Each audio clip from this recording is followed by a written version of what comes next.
comment reconnaître un signe de l'au-delà? Bah, c'est un signe qui est à part.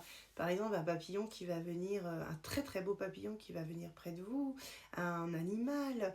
Ils parlent souvent, les défunts par les animaux, souvent les oiseaux, etc. Parce que, en fait, un oiseau, c'est très léger et c'est très facile pour eux de les faire venir vers nous.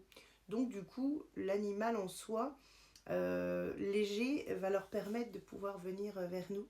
Les plumes, ça j'ai déjà eu des choses comme ça, les plumes. Des fois je me dis tiens, mais en plus moi j'avais déjà vu une fois passer la plume entre les deux mondes. Ça veut dire qu'il n'y avait rien qui descendait du ciel, c'était passé, et je sais pas comment, c'était passé, je sais pas comment ça avait fonctionné. Et en fait, il y a une certaine magie quand même, hein, qui est incarnée et sur lequel il faudrait vraiment prendre conscience. C'est très subtil, ils nous le mettent comme ça pour ne pas nous effrayer. Parce que nous avons un chemin de vie à respecter et c'est pas le but de nous mettre dans des peurs et des angoisses, malgré pourtant ce que l'on peut vivre, mais on le vit dans la matière. Donc ça ne choque moins que des actions qui peuvent être dans l'invisible et qui peuvent nous faire peur. Par exemple, si par exemple on bouge un tiroir, etc., là évidemment ça peut faire peur. Par contre, si y a un bruit de fusil, etc., dans la matière, ça vous choquera moins. Vous voyez un petit peu? Donc comment reconnaître un signe de l'au-delà? C'est vraiment quelque chose qui est étrange. Une chanson, un animal, une plume, euh, quelque chose qui diffère de la réalité et quelque chose qui apparaît par hasard, quoi.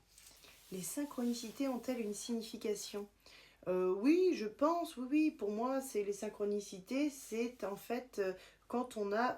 C'est comme quand je fais chez vous de la conscientisation, par exemple, je conscientise quelque chose, et là il va y avoir une réverbération énergétique dans la matière, par exemple un chien qui se met à crier, un oiseau qui vient sur la fenêtre, un son qui va se déclencher, une musique, etc. La signification, c'est d'être au bon endroit, au bon moment, avec un message. Après, les heures miroirs sont souvent guidées par des messages d'anges, d'archanges. Je n'ai jamais vu réellement d'anges et d'archanges. J'ai pu voir mon œil avoir une interaction d'anges de l'autre côté. Et ça m'avait énormément marqué quand j'avais fait, sans le vouloir, un passage des âmes de cette petite église d'Oradour-sur-Glane, où j'ai demandé énergétiquement qu'est-ce que je peux voir par rapport à... Parce que je voyais des gens qui me saluaient et je ne savais pas comment ils me voyaient. Et quand j'ai regardé sur la gauche, j'ai pu voir un œil avec plein de, de plumes, en fait. Et c'était mon œil qui était là. Et comme on peut voir dans la Bible, je m'étais renseignée après, je ne connaissais pas tout ça, en fait.